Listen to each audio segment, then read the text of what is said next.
13 प्रेम। महाराज चरण सिंह जी ने फरमाया है, किसी ऐसे को ढूंढने की कोशिश करो जो सही मायने में हमारा है और जिसके हम हमेशा के लिए बन सकते हैं। हर रूहानी रास्ते की बुनियाद है गुरु और शिष्य के बीच गहरे प्रेम का रिश्ता। शाह इनायत खान ने फरमाया है, मैंने अपने मुर्शिद से जिन्होंने मुझे बैयत किया कुछ ऐसा सुना जो मैं कभी भी भूल नहीं पाऊंगा। यह दोस्ती, यह रिश्ता जो दो इंसानों के बीच बैयत के जरिए बनता है, कुछ ऐसा है जो कभी टूट नहीं सकता, जो कभी जुदा नहीं हो सकते। कुछ ऐसा रिश्ता जिसकी तशबीह दुनिया की किसी और चीज से नहीं की जा सकती। यह हमेशा हमेशा के लिए है। जब हम गुरु से सच्चा प्रेम करते हैं तो आखिर हम उसी में एक मेक हो जाते हैं। सूफी लफ्जों में इसे फना फी अल शेख कहा जाता है, जिसके मायने हैं अपनी हस्ती नेस्तो नाबूद करके मुर्शिद में समा जाना। यहां अपनी हस्ती नेस्तो नाबूद करने का मतलब है हौमे को मिटा देना। जब हमारी हौमे मिट जाती है तब हम अपने आप ही उस सद्गुरु में यानी शब्द में समा जाते हैं। सद्गुरु खुद फना फी अल्लाह होते हैं, यानी खुदा में फना हो चुके होते हैं या खुदा से एक हो चुके होते हैं।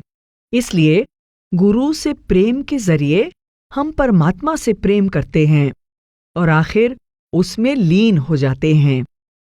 वो परमात्मा जिसके बारे में हम कुछ जानते नहीं, जो हमें दिखाई नहीं देता।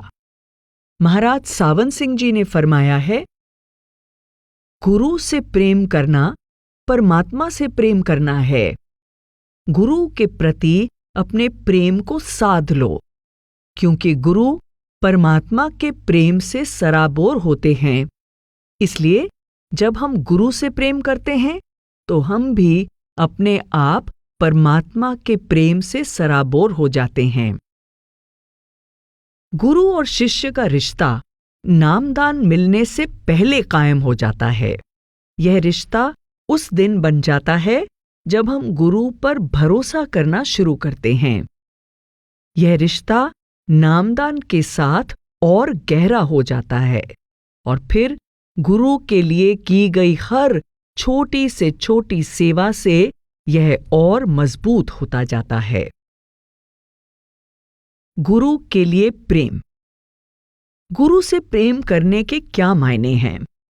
बड़े महाराज जी फरमाया करते थे, हम जब भी किसी के लिए अपना प्रेम जाहिर करना चाहते हैं तो हमें सोचना चाहिए कि प्रियतम को किस तरह का प्रेम अच्छा लगेगा।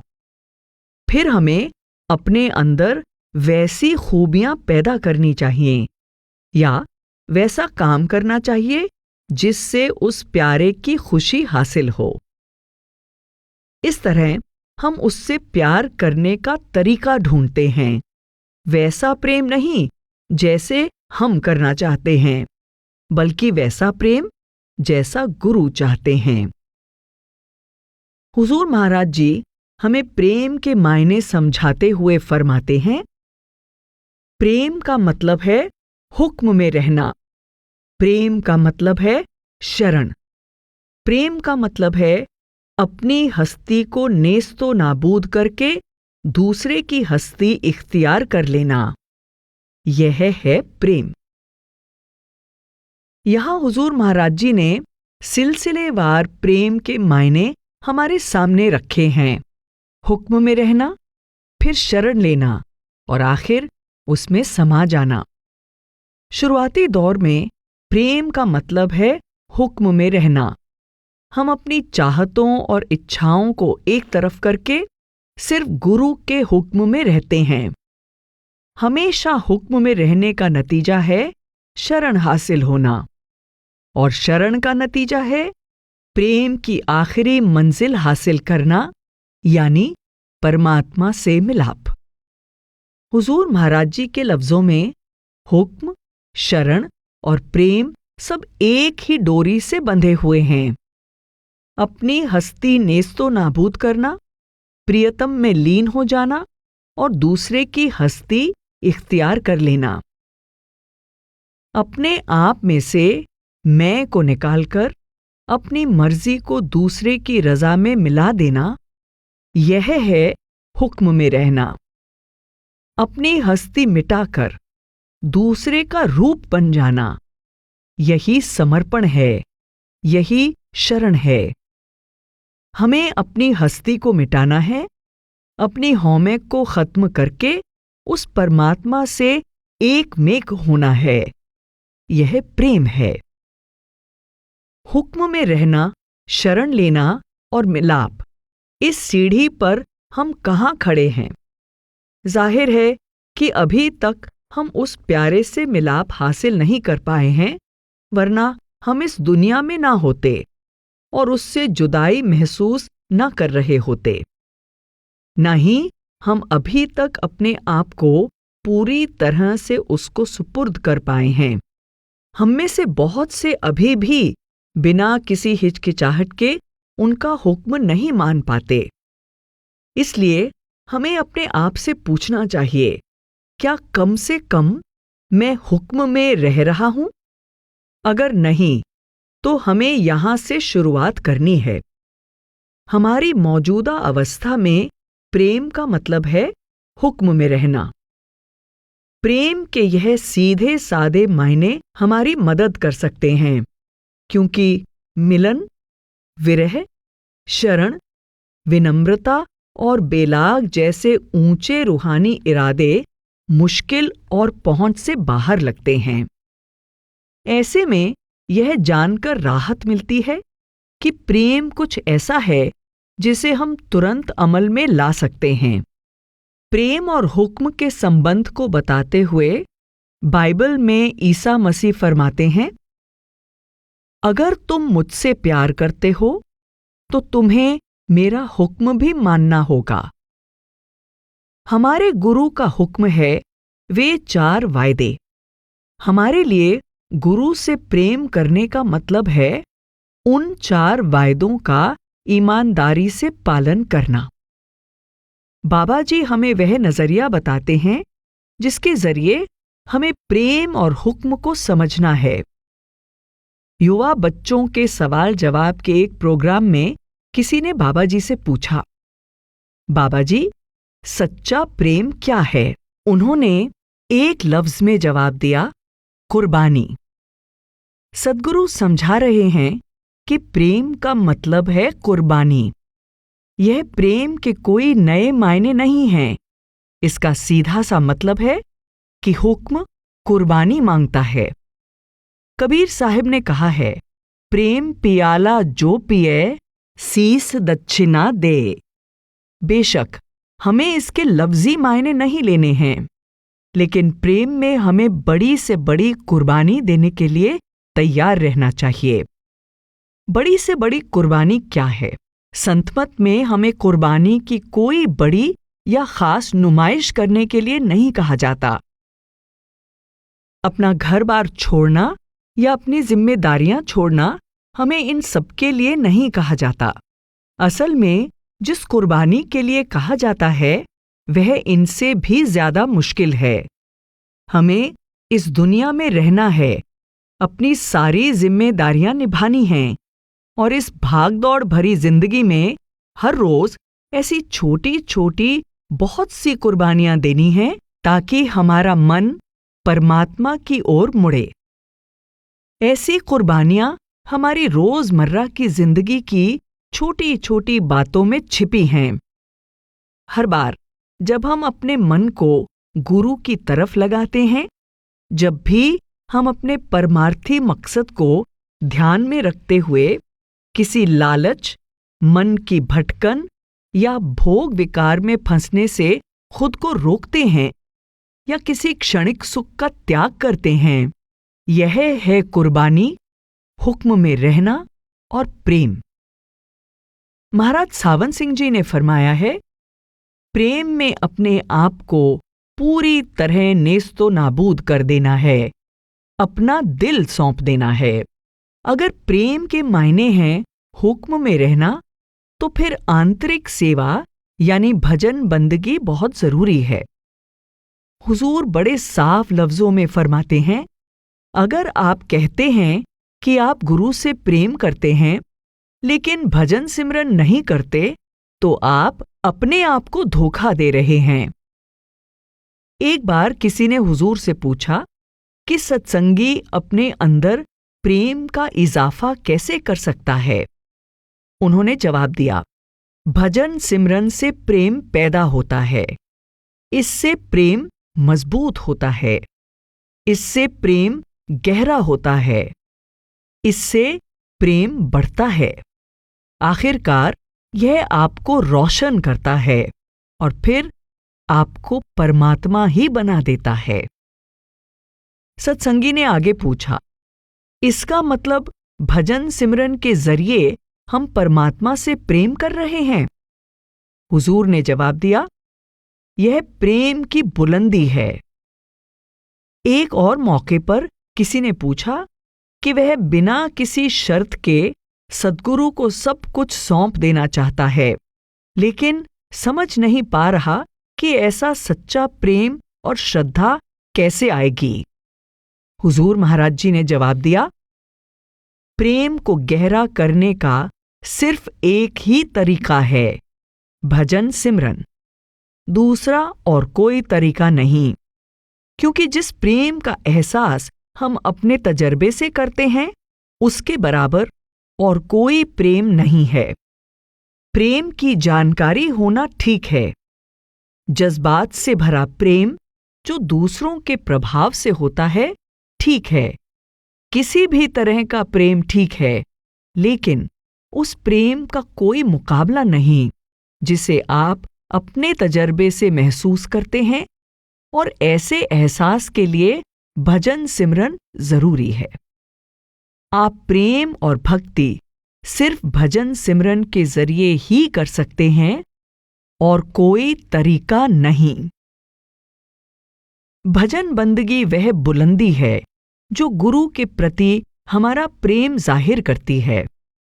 यह हमें सीमित दायरे से, आंसुओं और जज्बात से परे ले जाती है। यह प्रेम अंतर में बेजुबान और शांत चित होकर अपने को जाहिर करता है।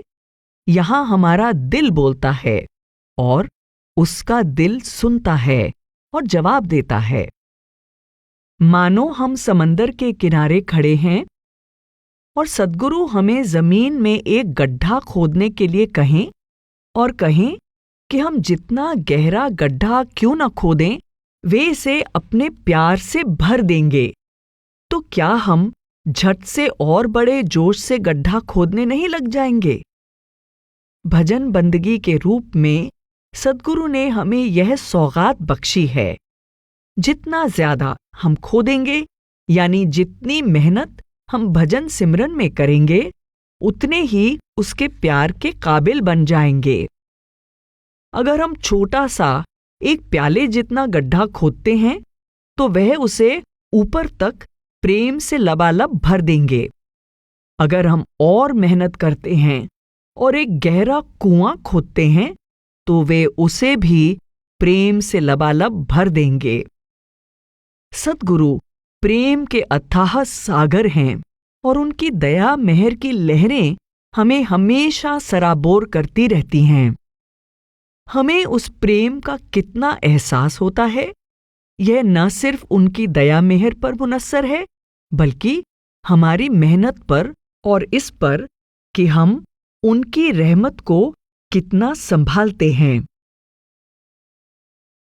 संत दादू दयाल ने फरमाया है, भर भर प्याला प्रेम रस अपने हाथ पिलाई, सतगुर के सदके किया दादू बल बल जाई। अगर भजन सिमरन ही सच्चे प्रेम का एकमात्र जरिया है, तो फिर बाहरी सेवा का इससे क्या ताल्लुक है?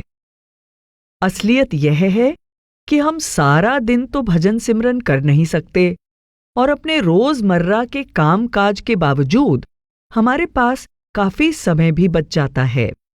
उस वक्त सेवा इस प्रेम को और अधिक सींचने का जरिया बनती है, जिससे दिन भर उस प्रेम के माहौल में रहने में मदद मिलती है और इससे अगले दिन भजन सिमरन में मदद मिलती है। एक बार एक शिष्य ने अपने गुरु से पूछा, गुरुजी, प्रेम के क्या मायने हैं?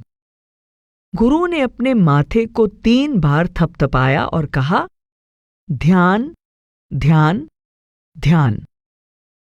संत महात्मा हमें बार बार याद दिलाते हैं कि हम जिस चीज पर ध्यान देते हैं उसी से हम प्यार करने लगते हैं।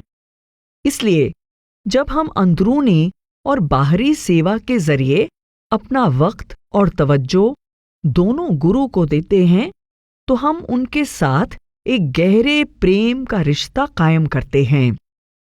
महाराज सावंत सिंह जी ने फरमाया है, गुरु की सेवा से हमारा दिल उनके दिल के साथ एक मेक हो जाता है।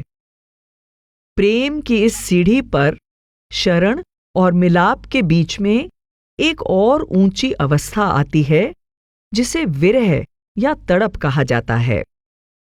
जब आत्मा ने पूरी तरह शरण ले ली, लेकिन अभी प्रियतम के साथ मिलाप हासिल नहीं कर पाई, तब उसके अंदर विरह की आग उठती है। जुदाई की यह तड़प आत्मा को परमात्मा में समाने में मदद करती है।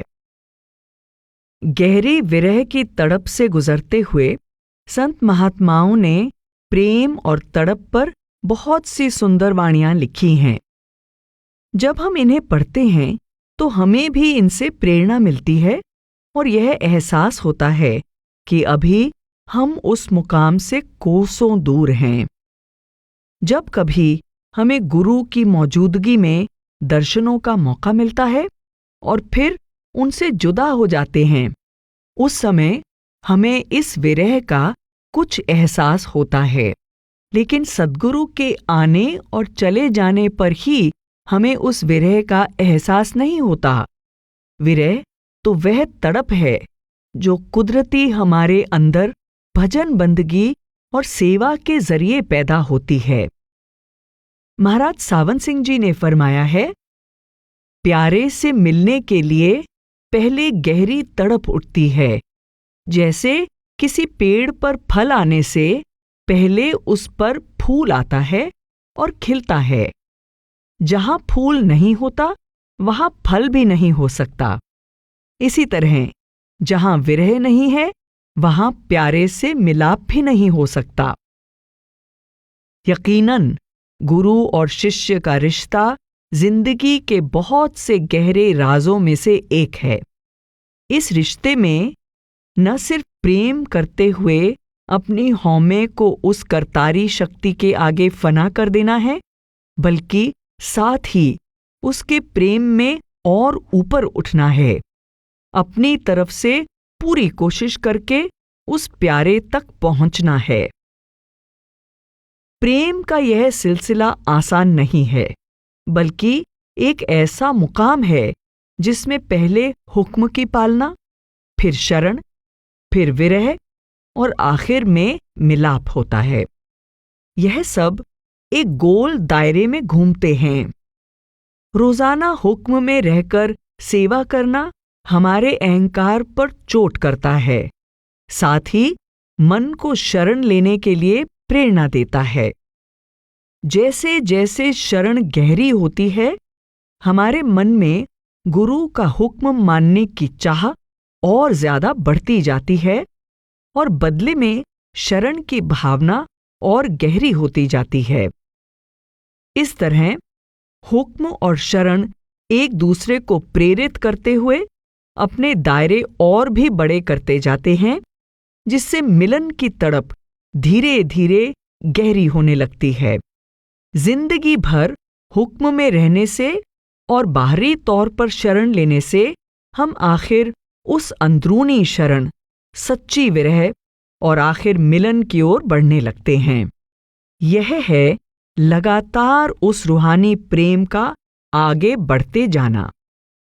महाराज चरण सिंह जी ने फरमाया है, जितना ज्यादा हम प्यार करते हैं, यह उतना ही बढ़ता जाता है। जैसे जैसे सद्गुरु के लिए हमारा प्रेम बढ़ता है, हमारे अंदर उसे जाहिर करने की चाहत उठती है, क्योंकि दुनिया में हमें ऐसा करने की आदत पड़ी हुई है।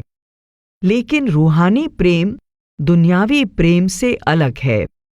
यह जितना बढ़ता है, उतना ही अंतर की गहराइयों में रमता जाता है। हुजूर महाराज जी समझाया करते थे, एक सच्चा प्रेमी कभी अपने प्रेम का ढिंढोरा नहीं पीटता। महाराज चरण सिंह जी ने फरमाया है, अगर प्रेम है तो फिर उसके बारे में बात करने की क्या जरूरत है। अगर आप उसे जाहिर करते हैं तो वह प्रेम नहीं है। जब आप प्रेम को जाहिर करने की कोशिश करते हैं तो यह अपनी गहराई खो देता है।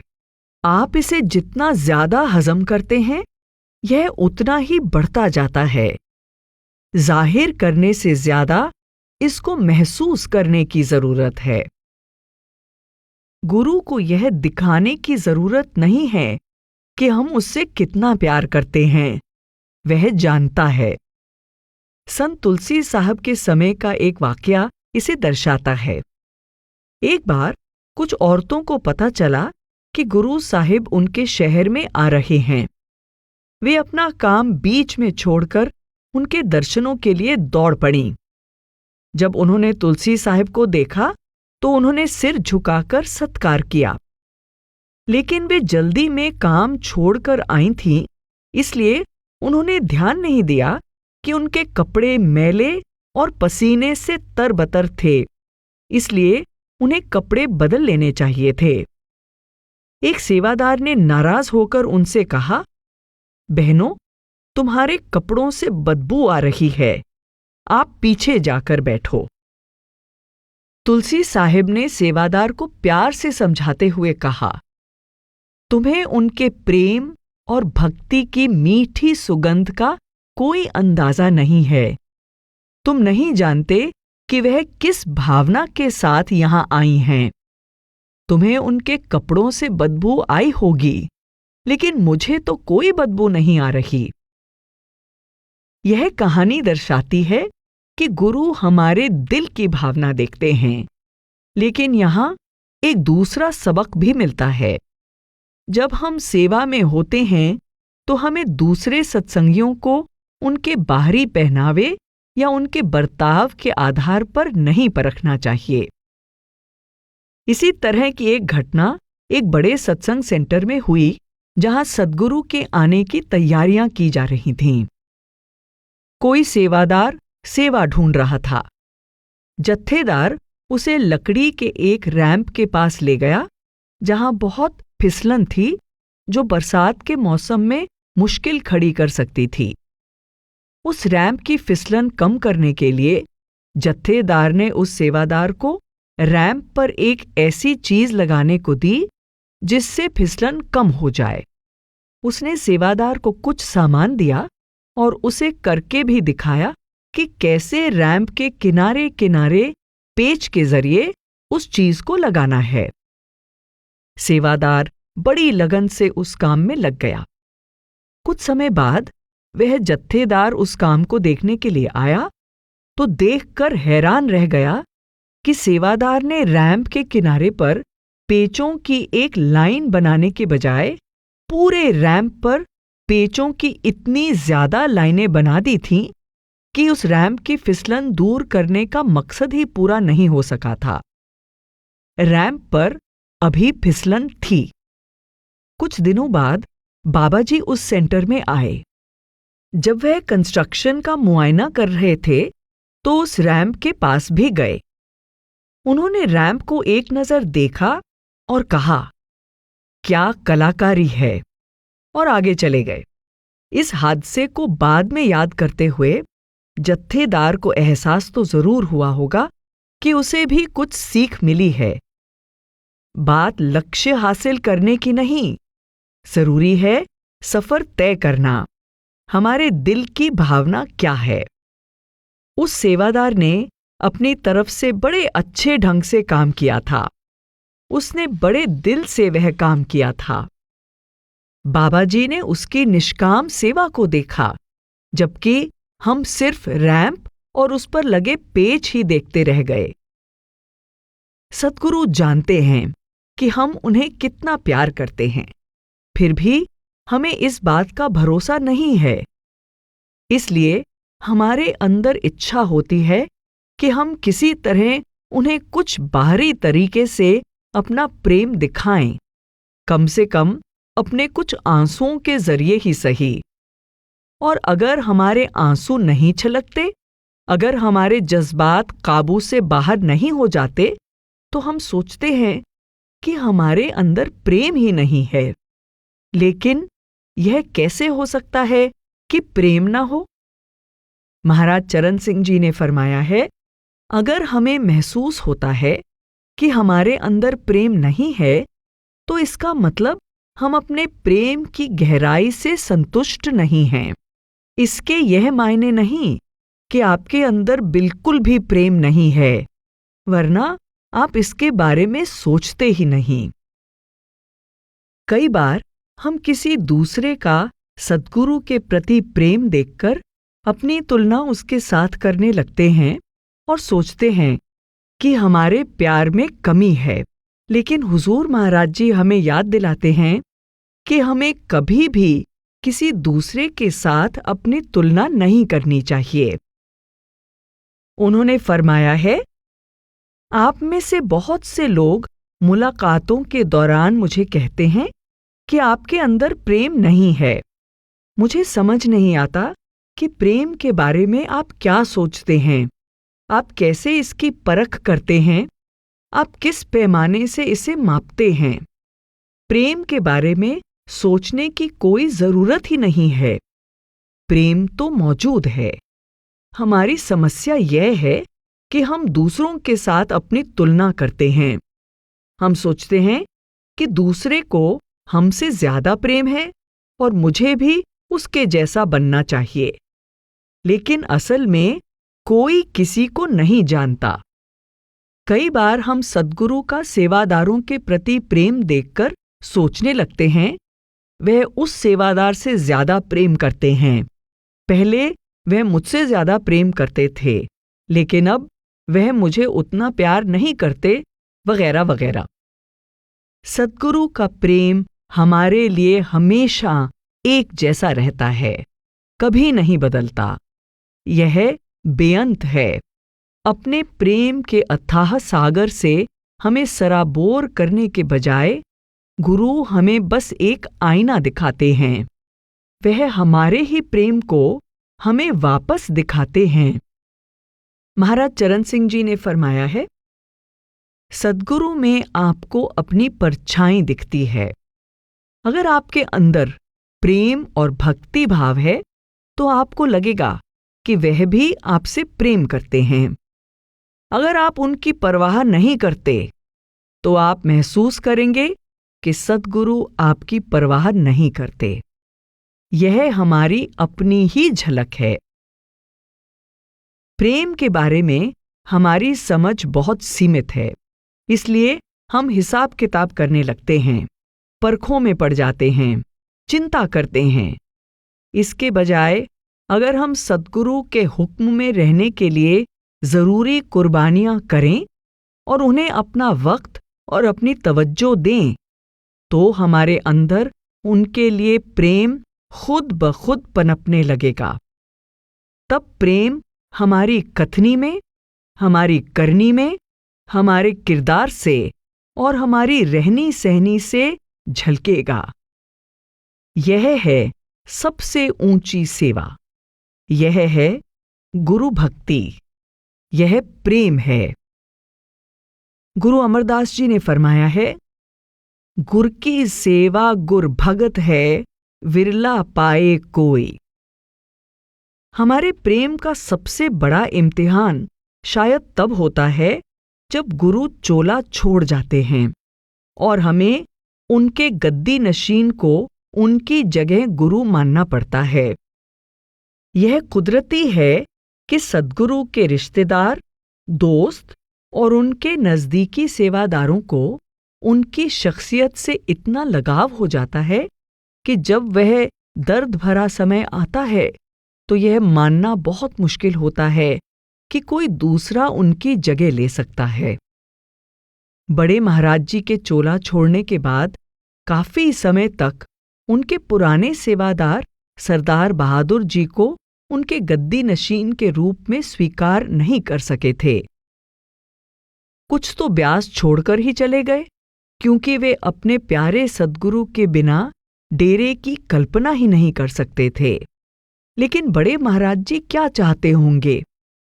वह जरूर चाहते होंगे कि उनके प्यारे और भरोसेमंद सेवादार अपने जज्बात को एक तरफ करके उनके हुक्म का पालन करें और उनकी रजा को कबूल करें। वह यह चाहते होंगे कि वे सब इस समय सरदार बहादुर जी का साथ दें, क्योंकि उनके जानशीन के रूप में उन्हें सेवादारों के सहयोग की सबसे ज्यादा जरूरत थी।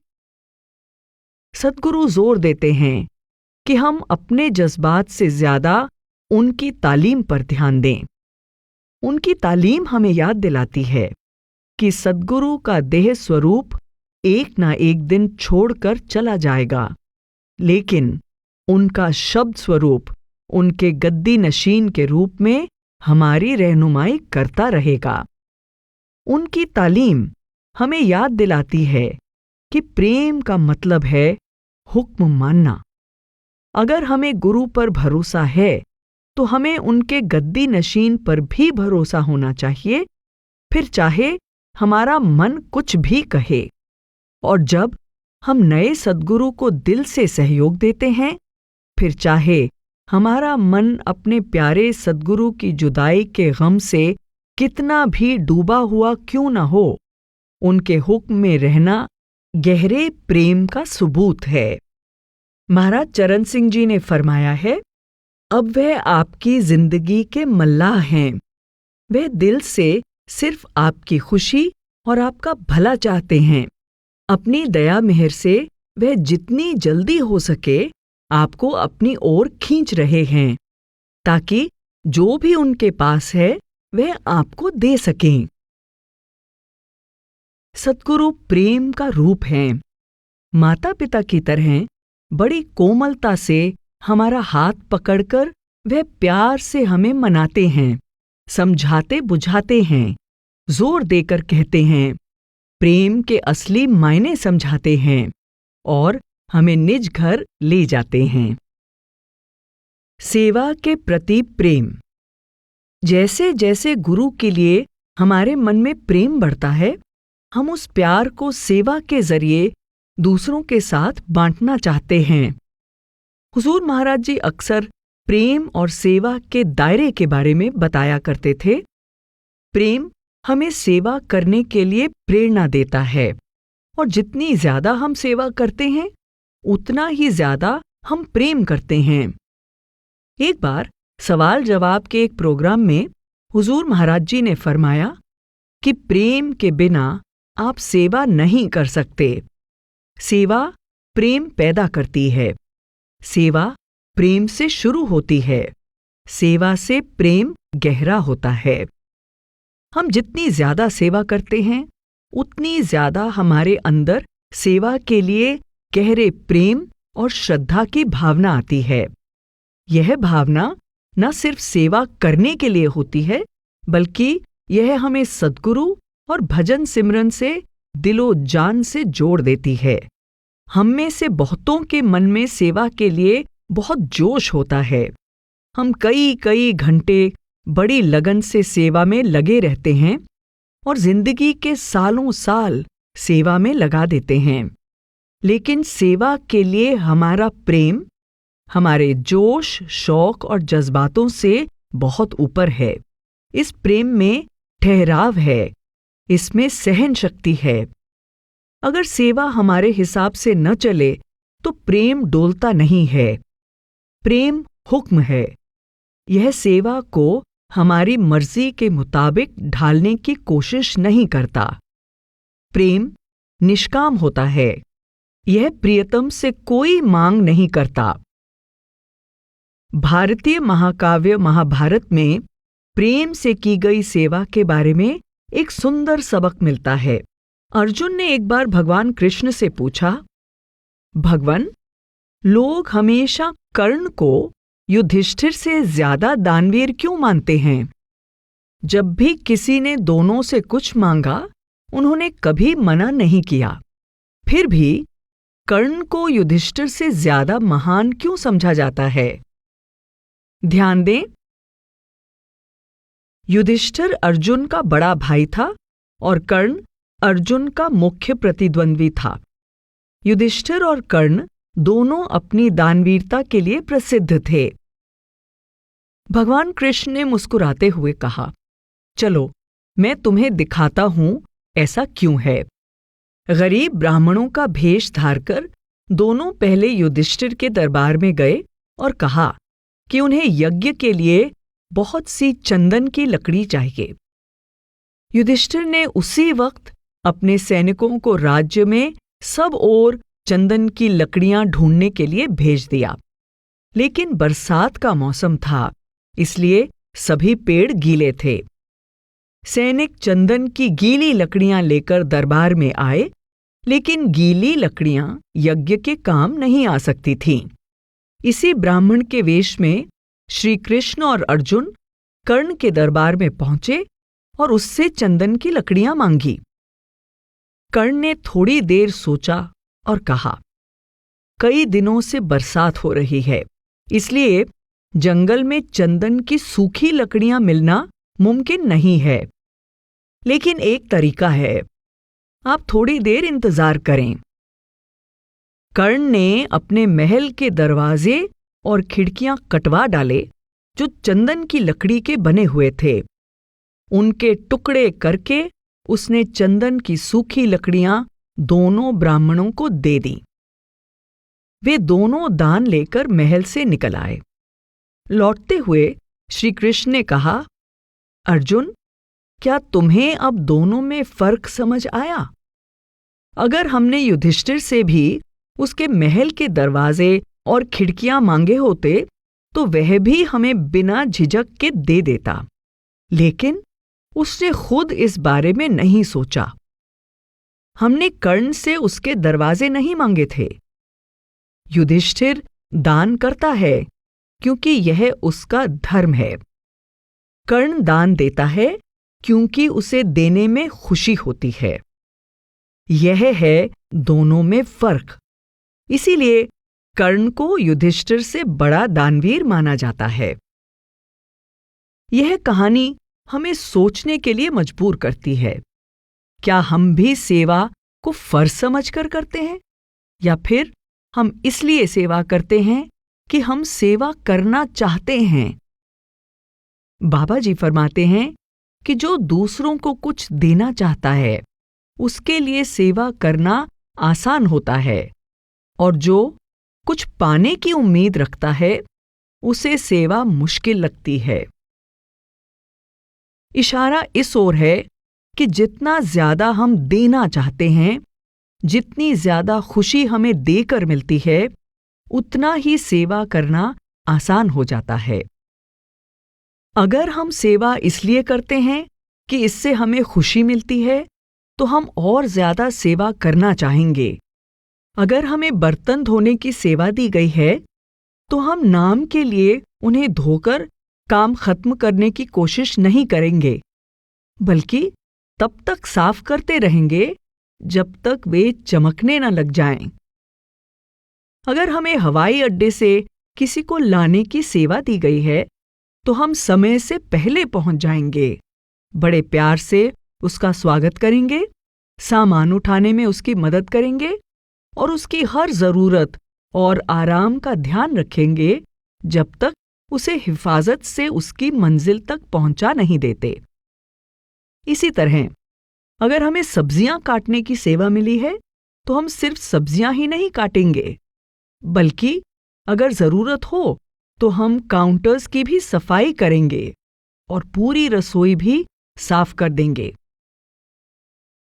अगर हम सेवा इसलिए करते हैं कि हमें सेवा करना अच्छा लगता है, तो हम उस सेवा को प्रेम से करते हैं।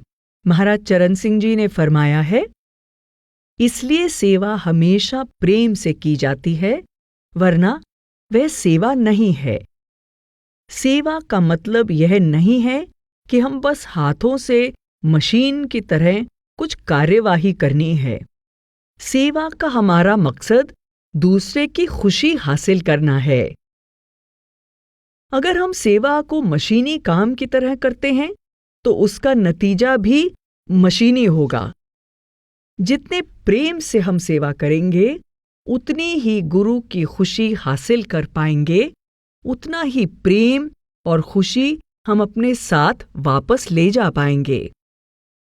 जब हम सेवा से प्रेम करते हैं, तो सेवा हमें रोजमर्रा का काम या ड्यूटी नहीं लगती, उसमें हमें आनंद आने लगता है। फिर जैसे कर्ण के साथ था, हम कुदरती ही अपनी जिम्मेदारी से आगे बढ़कर काम करते हैं और बहुत प्रेम से सेवा करते हैं। महाराज चरण सिंह जी ने फरमाया है, संगत यह सारी सेवा इस उम्मीद से नहीं करती कि उन्हें कोई इनाम मिलेगा। वे प्रेम में आकर सेवा करते हैं। सेवा का मतलब है प्रेम। वे कभी भी इसके बदले कुछ नहीं मांगते। उन्हें चाहे कितनी भी परेशानी क्यों न हो, वे कभी शिकायत नहीं करते। वे हमेशा संतुष्ट रहते हैं और सेवा करके हमेशा खुश होते हैं। जब हमें सेवा से प्रेम हो जाता है, तो फिर हम उसके नतीजे से ज्यादा नहीं जुड़ते। इसके उलट हमें सेवा के इस सफर में यानी सेवा करने में ही आनंद आता है। विदेश के एक सत्संग सेंटर में सत्संग प्रोग्राम की तैयारियां जोर शोर से चल रही थीं। आसपास के सत्संग घरों के कई सेवादारों ने हफ्तों साथ मिलकर सत्संग की तैयारी की थी।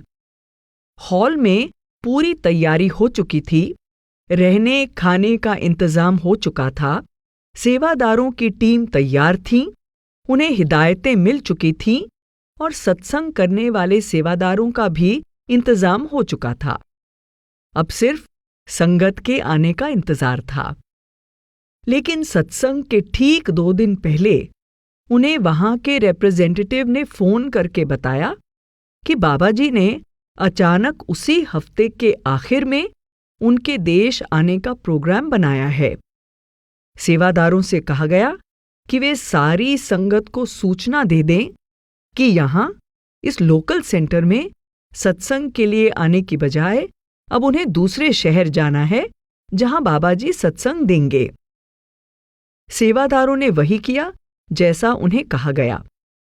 सारी संगत को सूचना दे दी गई और सारी तैयारियां जो सेवादारों ने की थी उन्हें रद्द कर दिया गया। बाद में जब सभी सेवादार इकट्ठे मिलकर बैठे, वे इस बारे में बात करने लगे। वे सब बहुत खुश थे कि सद्गुरु आ रहे थे। तब इस बात पर चर्चा होने लगी कि यहाँ सत्संग रद्द होने पर उन्हें कैसा लगा, जिसकी तैयारियां उन्होंने इतनी मेहनत से की थी। उन्हें यह देखकर हैरानी हुई कि उनकी सेवा का मकसद तो पहले ही पूरा हो चुका है। सेवा ने उन सब के बीच प्रेम, तालमेल, मेल मिलाप और दोस्ती का सुंदर माहौल बना दिया था और सेवा उन सबको अपने सद्गुरु के नजदीक ले आई थी। हालांकि उस हफ्ते वहां सत्संग नहीं होना था। संत ही जानते हैं कि इस दुनिया में वे अपना काम कैसे पूरा करते हैं। सेवादार उनकी ओर से जो सेवा करते हैं वह तालमेल और सुकून से भरी होती है, जिसको बयान करना मुश्किल है। प्रेम का माहौल हमें अपने छोटे से दायरे से ऊपर उठाकर सद्गुरु की मौजूदगी का एहसास करवाता है।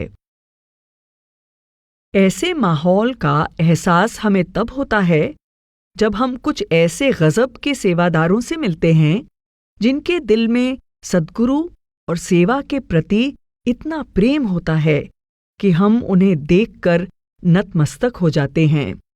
हमें उनसे प्रेरणा मिलती है। एक बार एक अमीर घर की एक महिला डेरा में लंगर की सेवा के लिए आई। लंगर में अंदर जाने से पहले वह अपनी चप्पल उतारने के लिए दरवाजे पर रुकी। उसी समय एक और सेवादारनी भी वहां आई और उसने भी अपनी चप्पल वहां उतारी।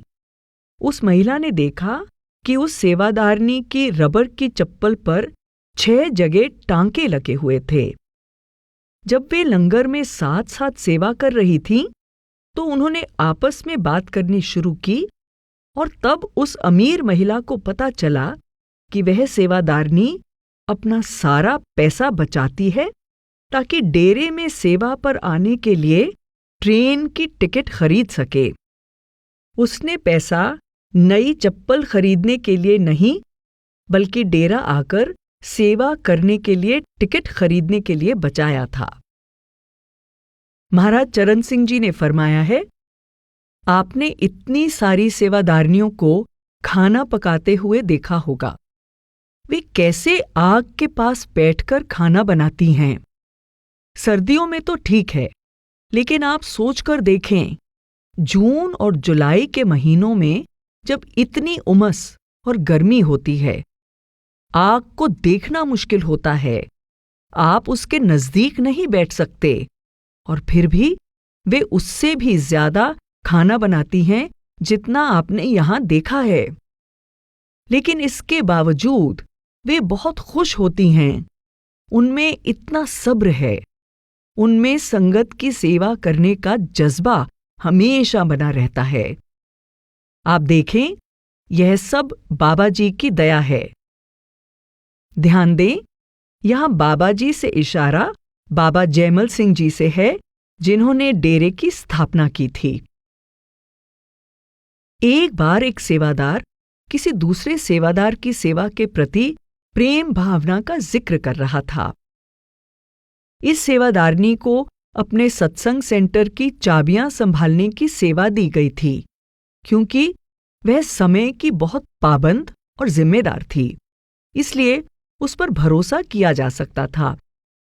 कई सालों तक उसने बहुत से अलग अलग महकमों में सेवा की।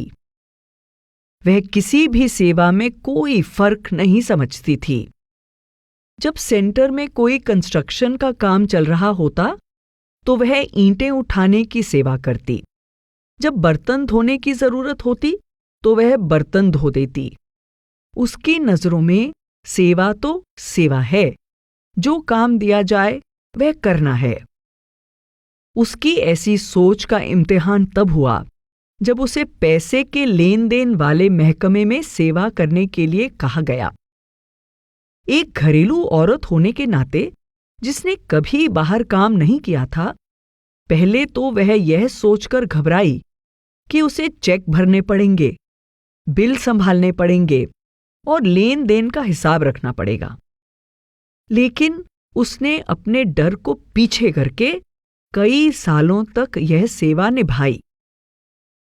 उस सेंटर से सेवादारों का जत्था खुली सेवा के लिए डेरा या किसी दूसरे सेंटर में साल में 1 या 2 बार जाता था। पक्की सेवादार होने के नाते उनके साथ जाना उस सेवादारनी की ड्यूटी थी। यह सेवा बड़ी सख्त थी। आमतौर पर जत्थे के सेवादार बस में सारी रात सफर करके सुबह अपनी मंजिल पर पहुंचते थे और पहुंचते ही वे सेवा में लग जाते थे। ज्यादातर जत्थे वाले पूरा दिन सेवा करते और फिर उसी रात या अगली रात बस में सफर करते हुए वापस आ जाते। उम्र के उस पड़ाव पर और सेहत की उन तमाम तकलीफों के बावजूद अगर कोई उस सेवादारनी से पूछता कि क्या वह जत्था सेवा पर जाना चाहती है, तो हो सकता है कि वह मना कर देती। लेकिन उसने कभी कोई सवाल नहीं किया और खुशी खुशी सेवा करती रही और आनंद लेती रही। यह सेवादारनी 70 साल की उम्र से ऊपर है और सेवा के प्रति प्रेम की एक मिसाल है। उसकी मिसाल देखते हुए हमें ऐसा महसूस हो सकता है कि सेवा के प्रति हमारी भावना हमेशा एक सी नहीं रहती। कभी हमें सेवा में खुशी महसूस होती है और कभी उतनी नहीं। अगर हम सेवा से प्रेम करना चाहते हैं तो इसका एक ही तरीका है, हम सेवा करते रहें उस वक्त भी जब वह ज्यादा अच्छी न लगे। फिर समय के साथ सद्गुरु हमें सौगात के रूप में सेवा के प्रति सच्चा प्रेम बख्शते हैं। गुरु अमरदास जी ने फरमाया है, गुर प्रसाद मेरा मन भीजे, एहा सेव बनी जियो। जब हम प्रेम से सेवा करते हैं तो ऐसा लगता है कि हम सद्गुरु के दिल को भी जीत सकते हैं। अगस्त 2010 में बाढ़ से लेह शहर और लद्दाख के पहाड़ी इलाकों में बहुत से गांवों में भयानक बाढ़ के कारण काफी तबाही हुई। राधा स्वामी सत्संग व्यास उनकी मदद के लिए आगे आया। उन्हें बताया गया कि सबसे पहली जरूरत गांव वालों के लिए छत का इंतजाम करना था, क्योंकि सर्दियां आने वाली थीं। सभी सत्संग सेंटर से सेवादारों को भेजने के लिए कहा गया। जल्दी ही सेवादारों के कई जत्थे कंस्ट्रक्शन के सामान के साथ शेड बनाने के लिए लेह रवाना कर दिए गए। जब ये जत्थे लेह पहुंचे तो उन्हें अलग अलग गांवों में शेड बनाने के लिए भेजा गया। उन्हें दूर दूर के ऐसे इलाकों में भेजा गया जहां इतनी तबाही हुई थी कि मदद भी आसानी से नहीं पहुंचाई जा सकती थी। सेवा शुरू होने के कुछ समय बाद वहां के इंचार्ज के पास फोन आया कि बाबा जी सेवा का मुआयना करने के लिए 4 दिन बाद लेह पहुंच रहे हैं।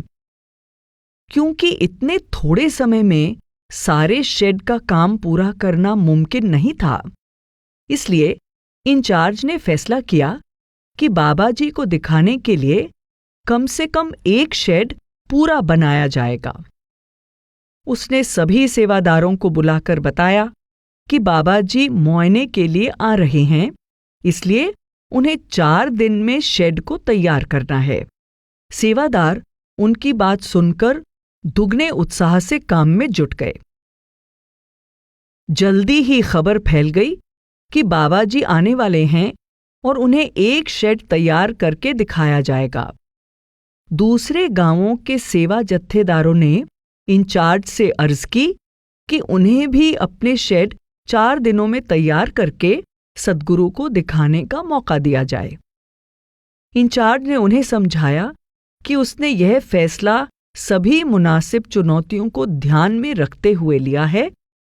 काम बहुत ऊंचाई पर हो रहा था, मदद बहुत कम थी, साथ ही समय भी कम था। जिस टीम को यह जिम्मेदारी दी गई थी, उसके लिए भी इसे पूरा करना एक बहुत बड़ी चुनौती थी। इंचार्ज का ख्याल था कि इतने थोड़े समय में वे सेवादार भी जिन्हें यह काम करने का जिम्मा दिया गया है, काम को समय से पूरा नहीं कर पाएंगे। लेकिन जब दूसरे जत्थेदारों ने अर्ज की कि उन्हें कम से कम कोशिश करने का एक मौका तो दिया जाए, तो इंचार्ज उनकी बात मान गए। बाबा जी लेह पहुंचे। क्योंकि सभी सेवादारों ने बहुत मेहनत की थी, इसलिए यह सोचा गया कि बाबा जी को सिर्फ एक गांव ही नहीं, बल्कि एक गांव से दूसरे गांव ले जाकर सभी शेड दिखाए जाएंगे। लेकिन उन गांवों में जाना इतना आसान नहीं था। सड़कें कीचड़ से भरी हुई थीं। वहां आई कारों के काफिले के एयर कंडीशनर के हवा के छेद गारे की वजह से बंद हो गए थे और कारों की खिड़कियां खोलना भी मुमकिन नहीं था, क्योंकि बाहर हवा में मरे हुए पशुओं की तेज दुर्गंध थी। ऐसे हालात में सेवादार वहां सेवा कर रहे थे। ऐसी तबाही से गुजरते हुए कारों का काफिला पहले गांव में पहुंचा। उन्होंने देखा कि सेवादारों ने सख्त मेहनत करके शेड पूरा बना दिया था। वहां के गांव वाले सड़क के किनारे बैठे सेवादारों को इतनी तेजी से काम करते हुए देखकर हैरान थे। उन्होंने बड़ी ही तेजी और फुर्ती से शेड का काम पूरा कर दिया था। जब बाबा जी गांव में पहुंचे तो उन्होंने पहले शेड के एक तरफ बैठे गांव वालों का अभिवादन किया और फिर सेवादारों को दर्शन दिए। हर गांव में यही नजारा देखने को मिला। सेवादारों ने बहुत मेहनत की थी और गांव वाले उनकी लगन से बहुत प्रभावित थे। बाबा जी सभी जगहों का मुआयना करके लेह वापस आ गए। शाम को जत्थेदारों ने इंचार्ज को फोन करके पूछा कि क्या बाबा जी लेह में सत्संग देने की कृपा करेंगे। हालांकि ऐसा कोई प्रोग्राम नहीं था, लेकिन जब बाबा जी से पूछा गया तो वे अगली शाम को सत्संग देने के लिए राजी हो गए। यह सुनकर सेवादार खुशी से झूम उठे और सत्संग सुनने के लिए ले जाने की तैयारी करने लगे। जब गांव वालों को पता चला तो उन्होंने कहा कि वे भी सद्गुरु का सत्संग सुनना चाहते हैं। हर गांव में गांव वालों ने यही विनती की, लेकिन ये गरीब लोग थे जिनका सब कुछ बाढ़ में बर्बाद हो गया था। उनके लिए लेह का सफर करना और वहां से वापस आना मुमकिन नहीं था। एक बार फिर जत्थेदारों ने इंचार्ज को फोन करके गांव वालों की ख्वाहिश जाहिर की। तब यह फैसला लिया गया कि राधा स्वामी सत्संग ब्यास उन गांव वालों को सत्संग के लिए उनके गांव से लेह लाने, खिलाने पिलाने और फिर उन्हें उनके गांव वापस छोड़कर आने की जिम्मेदारी लेगा। अगले दिन सेवादार और गांव वाले लेह में सत्संग घर पहुंचे। पूरा हॉल गाए जा रहे शब्द से गूंज रहा था। पूरा माहौल सद्गुरु के प्रेम में रंगा हुआ था। और फिर बाबा जी वहां पहुंचे। सत्संग शुरू करने से पहले उन्होंने सेवादारों का शुक्रिया अदा करते हुए कहा कि सेवादारों ने जो सेवा की है वह उससे बहुत खुश हैं। उन्होंने कहा कि उनके पास शुक्रिया अदा करने के लिए लफ्ज ही नहीं हैं। जब उन्होंने ये कहा तो उनका गला भर आया और वे आगे कुछ न बोल सके। कुछ देर बाद उन्होंने अपना गला साफ किया और सत्संग शुरू करने की कोशिश की, लेकिन जज्बाती होने की वजह से वह कुछ नहीं बोल सके। आखिर उन्होंने पाठी को शब्द पढ़ने का इशारा किया और वह सत्संग नहीं कर पाए। हालांकि गांव वाले सत्संग नहीं सुन पाए, लेकिन वे गुरु और सेवादारों के बीच इस प्रेम के नज़ारे से इतने प्रभावित हुए कि बाद में कईयों ने नामदान लेने की विनती की।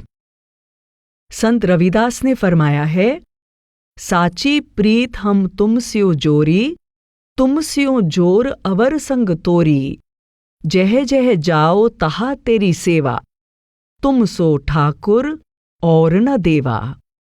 सद्गुरु हमारे लिए परमात्मा से प्रेम का जरिया हैं। हमारी जिंदगी में यह बात किसी चमत्कार से कम नहीं कि हम इस प्यार का एहसास कर सकते हैं और सेवा के अनगिनत मौकों के जरिए अपना प्रेम जाहिर कर सकते हैं।